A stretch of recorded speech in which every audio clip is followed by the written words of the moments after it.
ఈ లోకంలో క్రైస్తవులుగా మనకి అవసరమైన వాటిలో రెండే రెండు. ఒకటి ప్రార్థన అవసరం, రెండు దేవుని వాక్యం అవసరం. ప్రార్థన, దేవుని వాక్యం. ఒకప్పుడు ఈ దేవుని వాక్యం మనకి అందుబాటులో లేదు. ప్రార్థన మాత్రమే భక్తుల జీవితాల్లో ఉండేది. ఉదాహరణకి అబ్రహామును చూస్తే, అబ్రహాముకి ఇట్లాగా మనలాగా దేవుని వాక్యం చేతిలో లేదు, కానీ అప్పుడప్పుడు దేవుడు మాట్లాడుతూ ఉండేవాడు. అదే దేవుని వాక్యం, అదే దేవుని మాట అబ్రహాముకి. అట్లాంటి సమయంలోనే అబ్రహాము చాలా విశ్వాసం కలిగి ఉన్నాడు. ఎంత విశ్వాసం అంటే విశ్వాసులకు తండ్రిగా ఉన్నాడు. ఎంత విశ్వాసం అంటే తన కన్న కొడుకును కూడా దేవుడు అడిగితే దహన బలిగా అర్పించడానికి కూడా వెనకాడలేదు. అంత విశ్వాసం. ఎవరైనా కన్న కొడుకుని దేవునికి బలిగా ఇవ్వడానికి సిద్ధమవుతారా? కానీ అబ్రహాముకి అట్లాంటి విశ్వాసం ఉంది.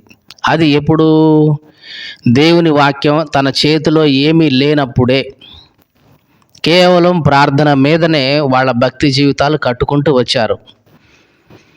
అబ్రహాము కానివ్వండి, ఇస్సాకు కానివ్వండి, మోషే కానివ్వండి, హానోకు కానివ్వండి, నోవాహు కానివ్వండి, మోషే కూడా వాళ్ళకి లిఖితమైన దేవుని వాక్యం లేదు. ఇలాగా ఒక పరిశుద్ధ గ్రంథం వాళ్ళ చేతిలో లేనప్పుడే చాలామంది భక్తులు వాళ్ళ జీవితాల్లో పరిశుద్ధమైన జీవితాన్ని గడిపారు. దేవునితో మంచి సహవాసాన్ని కలిగి ఉన్నారు. ఎంత సహవాసం అంటే అబ్రహాము గురించి రాయబడిన మాట ఏమిటంటే, అబ్రహాము దేవునికి స్నేహితుడు. దేవుడే అన్నాడు, నా స్నేహితుడైన అబ్రహాముతో నేను ఈ విషయం దాస్తానా అని దేవుడే అబ్రహాముని తన స్నేహితుడిగా చెప్పాడు. చూడండి, లోకంలో ఎక్కడైనా ఉందా ఇది? దేవుడు ఒక మనిషిని తన స్నేహితుడు అని చెప్పుకోగలిగే ధన్యత అబ్రహాముకు దొరికింది. ఇదంతా ఎప్పుడు? బైబిల్ గ్రంథం అబ్రహాముకు లేనప్పుడే. అంత భక్తిగా వాళ్ళు జీవితాన్ని కొనసాగించారు. దేవుని కృపను బట్టి ఈ పరిశుద్ధ గ్రంథం మన చేతికి దొరికింది. అనేక మంది కష్ట ఫలితమే కానీ, అనేక మంది వాళ్ళు భద్రం చేసిన ఆ ఏర్పాటే కానివ్వండి, అనేక మంది చేసిన సంకలనమే కానివ్వండి, మొత్తానికైతే పరిశుద్ధ గ్రంథం అనేది మన చేతికి దేవుడు అందించాడు. ఇంకా ఎక్కువగా ఆయన్ని తెలుసుకోవాలని, ఇంకా ఎక్కువగా ఆయనలో ఎదగాలని, ఇంకా ఎక్కువగా ఆయనతో సహవాసం చేయాలని దేవుడు మనకు ఏర్పాటు చేశాడు. అయితే దేవుని వాక్యంలో ఈ పరిశుద్ధ గ్రంథమైన బైబిల్లో ఉన్న మాటలు, దేవుని వాక్యంలో కొన్ని పోలికలు మనం చూద్దాం. మొట్టమొదటిసారిగా చూద్దాం. 1 పేతురు పత్రిక 2వ అధ్యాయం 3వ వచనం. 1 పేతురు పత్రిక 2వ అధ్యాయం 3వ వచనం. సమస్తమైన దుష్టత్వం, సమస్తమైన కపటం, వేషధారణను, అసూయను, సమస్త దూషణమైన మాటలను మానుకొని ఎట్లా ఉండాలంట? మనము క్రొత్తగా జన్మించిన శిశువులాగా ఉండి నిర్మలమైన వాక్యము అనే పాల వలన రక్షణ విషయంలో ఎదగడం కోసం ఆ పాలను అపేక్షించాలి, అంటే కోరుకోవాలి. చూడండి, ఈ లోకంలో ఉన్న దుష్టత్వాన్ని, దుర్మార్గాన్ని, అవినీతిని, వీటన్నిటిని విడిచిపెట్టి క్రొత్తగా జన్మించిన శిశువులాగా ఉండాలి. ఎట్లా ఉండాలి? క్రొత్తగా జన్మించిన శిశువు. క్రొత్తగా జన్మించిన శిశువు దేనికోసం ఆరాటపడతాడు? తల్లి యొక్క పాల కోసం ఆరాటపడతాడు. అంత తప్ప ఇంకా తనకి ఏమైనా ఉంటుందా కోరిక? చెప్పండి, ఏమైనా కోరిక ఉంటుందా? పుట్టిన పిల్లోడికి తల్లి వస్తే దగ్గరుండి పాలు తాగాలన్న కోరిక తప్ప మనలాగా ఏమైనా కోరికలు ఉంటాయా? డబ్బు సంపాదించాలని కానీ, బంగారం సంపాదించుకోవాలని కానీ, మంచి బట్టలు సంపాదించుకోవాలని కానీ, మంచి ఇల్లు సంపాదించుకోవాలని కానీ, ఇట్లాంటి ఏవైనా కోరికలు ఉంటాయా? అసలు ఏవి ఉండవు. అతను అపేక్షించేది, కోరుకునేది ఒకటే ఒకటి. ఏమి కోరుకుంటాడు? తల్లి యొక్క పాలు మాత్రమే కోరుకుంటాడు. అలాగే ఈ లోకంలో మనం కూడా ఎట్లా ఉండాలంట? క్రొత్తగా జన్మించిన శిశువులాగా ఉండి దేవుని వాక్యమనే ఆ పాలను అపేక్షించాలి, కోరుకోవాలి. అంటే దేవుని వాక్యం దేవుడు దేనితో పోల్చాడు? పాలతో పోల్చాడు.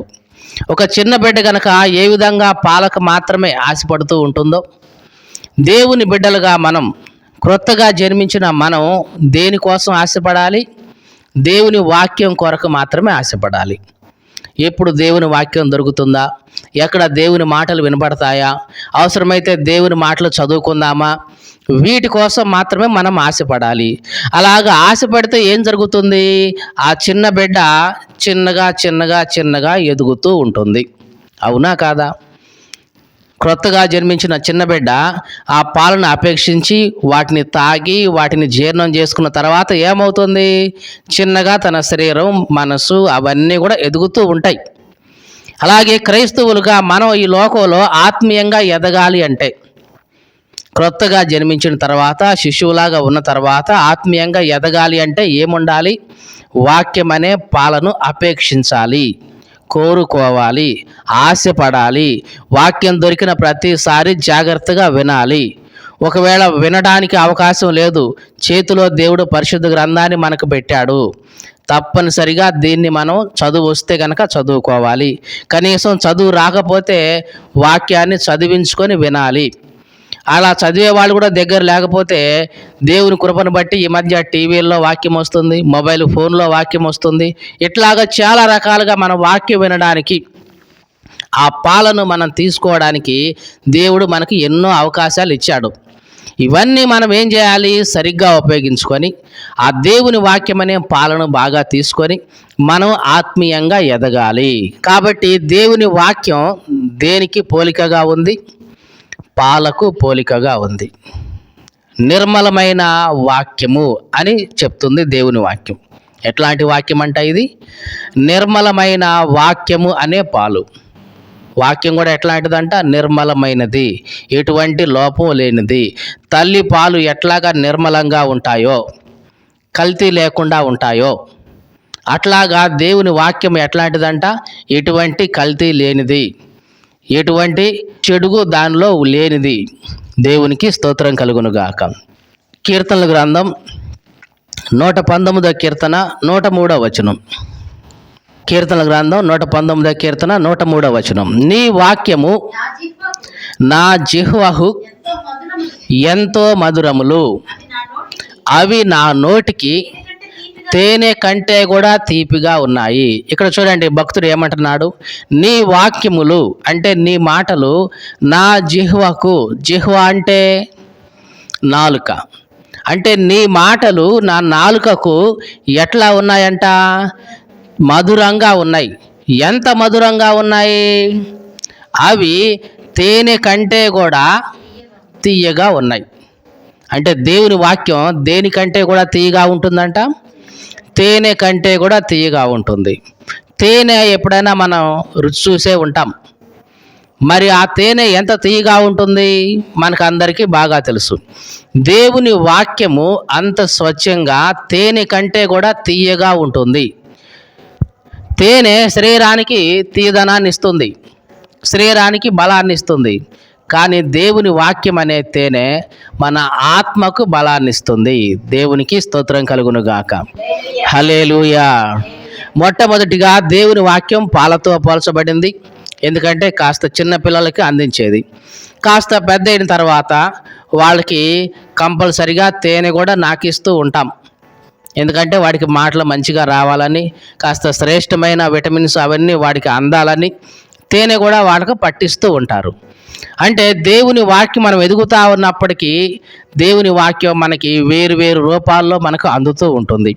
బైబిల్ గ్రంథం మొత్తాన్ని మనం చదివితే కొన్ని వాక్యాలు పాల్లాగా ఉంటాయి, అంటే చదవగానే వెంటనే అర్థమైపోతాయి. కొన్ని వాక్యాలు కాస్త తేనెలాగా ఉంటాయి, కొంచెం గట్టిగా ఉంటాయి. వాటి మీద కాస్త ధ్యానం చేయాలి, ప్రార్థన చేయాలి. అప్పుడు దేవుడు వాటిని మనకు అర్థమయ్యేలాగా, జీర్ణమయ్యేలాగా చేస్తాడు. మరికొన్ని ఇంకా కొద్ది కఠినంగా ఉంటాయి. వాటి కోసం మనం ఇంకా ఎదగాలి. మీకు అర్థమవుతుందా? చిన్నపిల్లవాడికే మనం అన్నం ముద్దలు కలిపి పెడతామా? పెట్టం. ఒకవేళ పెడితే ఏమవుద్ది? వాడు అరిగించుకోలేడు, వాంతి చేసుకుంటాడు, వాడు నీరసపడిపోతాడు. అలాగే దేవుని వాక్యాన్ని కూడా మనం చదువుతున్నప్పుడు పాల లాంటివి, మనం పసిపిల్లలమైతే పాల లాంటి వాక్యాలు మాత్రమే మనకి అర్థమవుతాయి, వాటిని జీర్ణం చేసుకుంటాం, దాని ప్రకారం వెళ్తాం. కొంచెం ఎదిగిన తర్వాత వాటికంటే కొంచెం కష్టతరంగా ఉన్న తేనె లాంటి వాక్యాలు దొరుకుతాయి, వాటిని మనం తీసుకుంటాం, అరిగించుకుంటాం, అర్థం చేసుకుంటాం, ఆత్మీయంగా ఎదుగుతూ ఉంటాం. మరి కాస్త ఇంకా పెరిగిన తర్వాత మనకి ఇంకా బలమైన ఆహారం కావాలా వద్దా?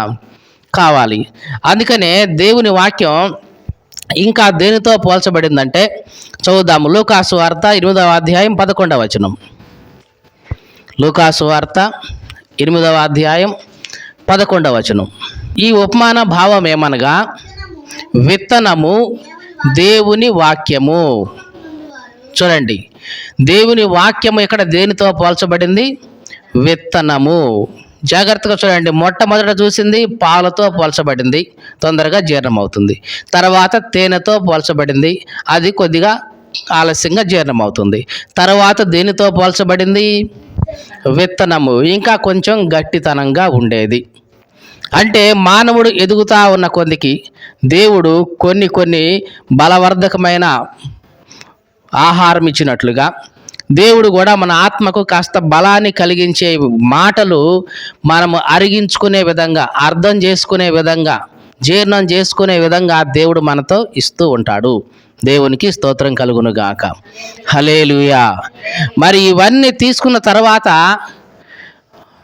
మనము చిన్నపిల్లగాలైతే పాలతో సరిపెడతాం, తర్వాత తేనెతో సరిపెడతాం.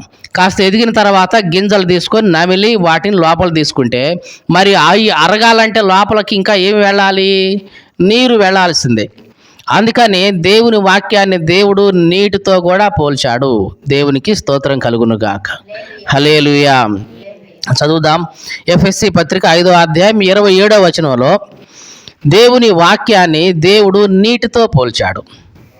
కాబట్టి దేవుని వాక్యం పాలతో పోల్చబడింది, తేనెతో పోల్చబడింది, విత్తనముతో పోల్చబడింది, తర్వాత నీటితో కూడా పోల్చబడింది. దేవునికి స్తోత్రం కలుగును గాక. హల్లెలూయా.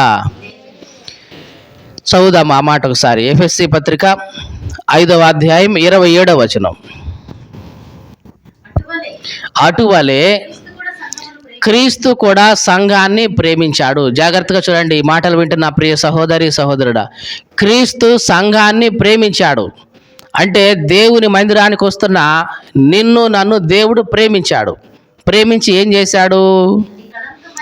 అది కళంకం లేకుండా, ముడత లేకుండా, అట్లాంటిది ఏది లేకుండా పరిశుద్ధంగా ఉండాలని, నిర్దోషమైనదిగా ఉండాలని, మహిమ కలిగిన సంఘంగా ఉండాలని తన ఎదుట దాన్ని అంటే ఆ సంఘాన్ని నిలబెట్టుకోవాలని వాక్యముతో ఉదక స్నానము చేత దాన్ని పవిత్రపరిచాడు. చూడండి, ఉదకము అంటే ఇక్కడ ఏమిటి అర్థం?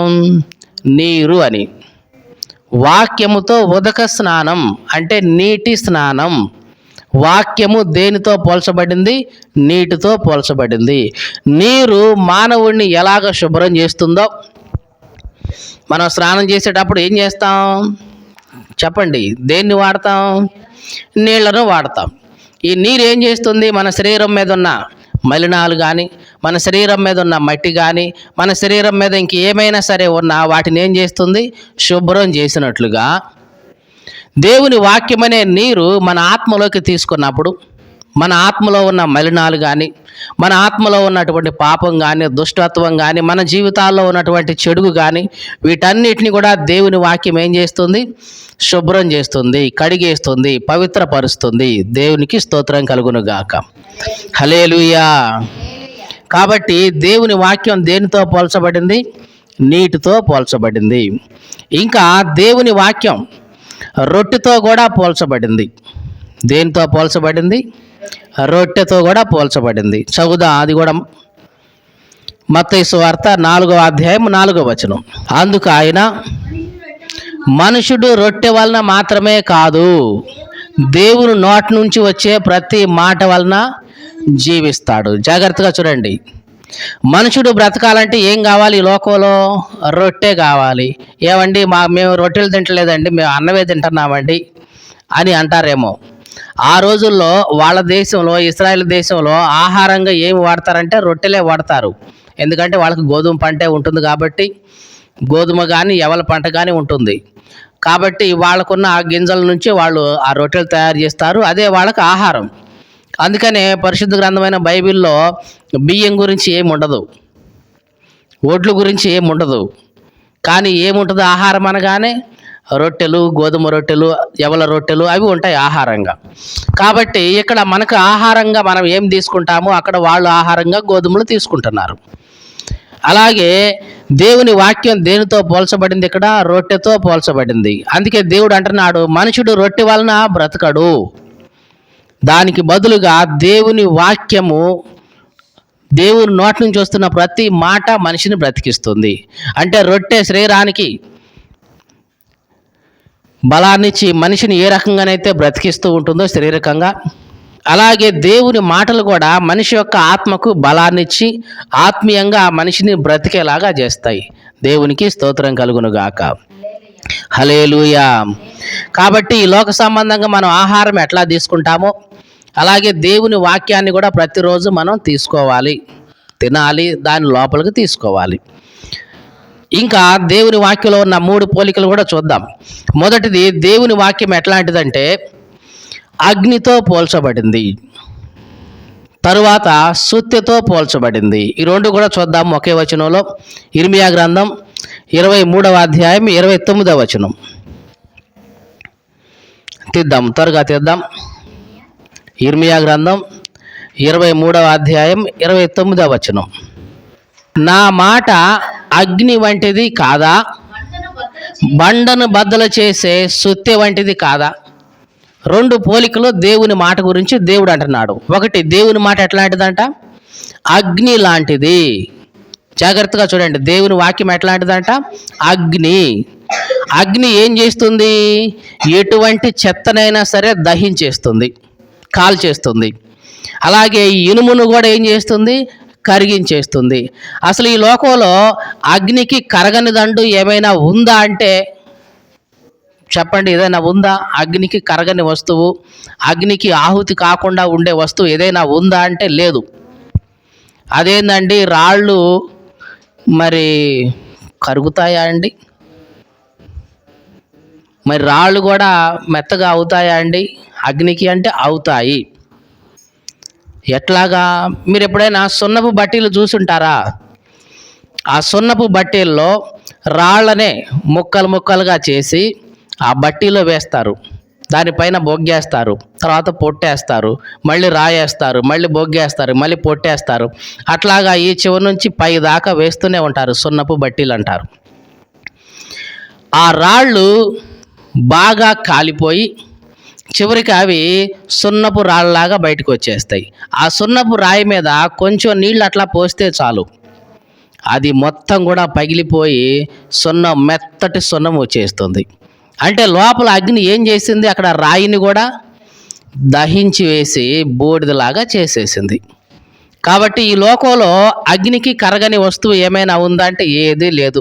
బంగారమే కానీ, వెండే కానీ, ఇనుమే కానీ, రాయే కానీ, చెత్త, కర్ర ఇవన్నీ కూడా అగ్నికి కరిగేవే, ఉక్కు కానీ అన్నీ కూడా.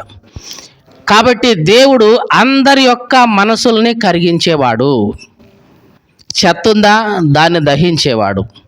ఇనుముందా, దాన్ని కూడా కరిగించి ఒక రూపాన్ని ఇచ్చేవాడు. ఇంకా ఏదైనా కరిగించి ఒక రూపాన్ని ఇచ్చేవాడు. బంగారం కరిగించి ఒక రూపాన్ని, అలాగే వెండిని కరిగించి ఒక రూపాన్ని ఎట్లాగైతే మానవుడు ఇస్తున్నాడో అలాగే దేవుడు అనే అగ్ని, ఈ వాక్యం అనే అగ్ని మానవుల హృదయాల్లోకి వెళ్ళినప్పుడు వాళ్ళకున్న ఈ చెత్త ఏదైతే ఉందో అదంతా కూడా దహించబడుతుంది. అంటే వాళ్ళ జీవితాల్లో ఉన్న భ్రష్టత్వం, వాళ్ళ జీవితాల్లో ఉన్న పాపం, చెడుగు ఇవన్నీ కూడా దహించబడి, ఇంకా వాళ్ళ జీవితాల్లో కఠినత్వం ఉంటే, కొంతమంది హృదయాలు రాతిలాగా ఉంటాయి, కొంతమంది హృదయాలు ఇనుములాగా ఉంటాయి, కొంతమంది హృదయాలు ఉక్కులాగా ఉంటాయి, కొంతమంది హృదయాలు ఇంకా బలమైన పనిముట్లాగా ఉంటాయి. వాటందరి హృదయాలను దేవుడు కరిగించగలిగిన గొప్ప అగ్ని దేవుని వాక్యం. దేవునికి స్తోత్రం కలుగును గాక. హల్లెలూయా. అందుకనే దేవుని వాక్యం విన్న బండ హృదయాలు కూడా కరిగిపోతున్నాయి. ఇనుము లాంటి హృదయాలు కూడా కరిగిపోతున్నాయి. రాతి లాంటి హృదయాలు కూడా బద్దలవుతున్నాయి. దేవుని మాట. దేవునికి స్తోత్రం కలుగును గాక. ఇంకా దేవుని వాక్యం ఏముంది? నా మాట అగ్ని వంటిది కాదా, బండను బద్దలు చేసే సుత్తె వంటిది కాదా. చూడండి, దేవుని వాక్యంలో ఇంకో పోలిక ఏముంది? దేవుని వాక్యం ఎట్లాంటిదంట? సుత్తె వంటిది.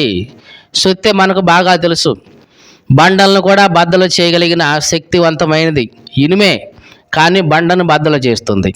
అలాగే దేవుని వాక్యం కూడా అంత స్థిరమైంది, అంత పటిష్టమైనది. ఎంత పటిష్టమైందంటే బండ లాంటి మొండి హృదయాలను కూడా పగలగొట్టగలిగిన శక్తి కలిగింది దేవుని వాక్యం. అట్లాంటి శక్తి కలిగిన దేవుని వాక్యాన్ని దేవుడు నీకు నాకు ఇచ్చాడు. ఇప్పుడు దేవునికి స్తోత్రం కలుగును గాక. కాబట్టి దేవుని వాక్యం అనేది మనకి బాల్యం నుంచి తీసుకోవాల్సిందే. చాలామంది భక్తి అంటే ఏమనుకుంటారంటే, ఇప్పుడు ఎందుకండి భక్తి? చిన్నపిల్లలకు భక్తి అవసరమా? యవనస్తులకు భక్తి అవసరమా? వీళ్ళకి ప్రార్థనలు? ప్రార్థనలు ఎప్పుడు చేసుకోవాలి? భక్తి ఎప్పుడు చేసుకోవాలి? అంతా అయిపోయిన తర్వాత, అన్నీ అయిపోయిన తర్వాత, ముసలోళ్ళు అయిపోయిన తర్వాత, చావుకు దగ్గర పడిన తర్వాత, అప్పుడు ప్రభువా ప్రభువా అని ప్రార్థన చేసుకుంటే సరిపోతుంది. అంతేగాని చిన్నప్పటి నుంచి భక్తి ఏంటండి, చిన్నప్పటి నుంచి వాక్యం ఏంటండి అని అనేవాళ్ళు లోకంలో చాలామంది ఉన్నారు. నేను యవనస్తుడిగా ఉన్నప్పుడు ఒక ఆయన ఇట్లాగే అన్నాడు, అబ్బాయి నీకు చాలా వయసు ఉంది, నువ్వు అనుభవించాల్సినవి ఇంకా చాలా ఉన్నాయి, ఈ టైంలో ఈ ప్రార్థన అని అటు ఇటు పోతావు ఎందుకు అబ్బాయి అని అన్నాడు. అప్పుడు నా దగ్గర ఉన్న ఒక పాస్టర్ గారు ఆయన అన్నాడు, అయ్యా నువ్వు చెప్పింది నిజమే, అతను యవనస్తుడే, అనుభవించాల్సినవి చాలా ఉన్నాయి, కానీ వీటన్నిటిని అనుభవించడానికి కావలసిన ఆరోగ్యం ఇచ్చేది ఎవరు? దేవుడే. మరి వీటన్నిటిని చదువుకోవాలి కదా, అతను చదువుకోవడానికి జ్ఞానం ఇస్తుంది ఎవరు? దేవుడే. మరి తను ఉద్యోగం సంపాదించుకోవాలి కదా, దాంట్లో తెలివితేటలు ఇస్తుంది ఎవరు? దేవుడు. కాబట్టి సమస్తాన్ని దయచేస్తున్న దేవునికి అతను ఎప్పటి నుంచే కృతజ్ఞతగా ఉన్నాడు, ఇంకా ధన్యుడే కదా అని అంటే ఇంకా ఆ వ్యక్తి ఏం మాట్లాడలేదు. దేవునికి స్తోత్రం కలుగును గాక. హల్లెలూయా. ఈ మాటలు వింటున్న ప్రియ సహోదరి సహోదరుడా, దేవుని వాక్యం నాకు ఇప్పుడు ఎందుకులే, ప్రార్థన నాకు ఇప్పుడు ఎందుకులే, ఎప్పుడో ముసలోని అయిపోయిన తర్వాత చావబోయే ముందు చేసుకుంటే సరిపోదా అనుకుంటున్నావేమో. లేదు, దేవుని వాక్యం నీకు చిన్నప్పటి నుంచి అవసరమే. ఎవరైతే బాల్య దినము నుంచి దేవునిలో ఎదుగుతూ ఉంటారో వాళ్ళు ఈ లోకంలో ఉన్నతమైన స్థానంలో ఉంటారు. దేవునికి స్తోత్రం కలుగును గాక. హల్లెలూయా. దేవుడు అన్నాడు, నిన్ను తలగానే ఉంచుతాను కానీ నిన్ను తోకగా మాత్రము ఉంచను. నీవు పైవాడవుగానే ఉంటావు కానీ క్రింది వాడివిగా ఉండవు. ఇది దేవుడు నీకు చేసిన వాగ్దానం.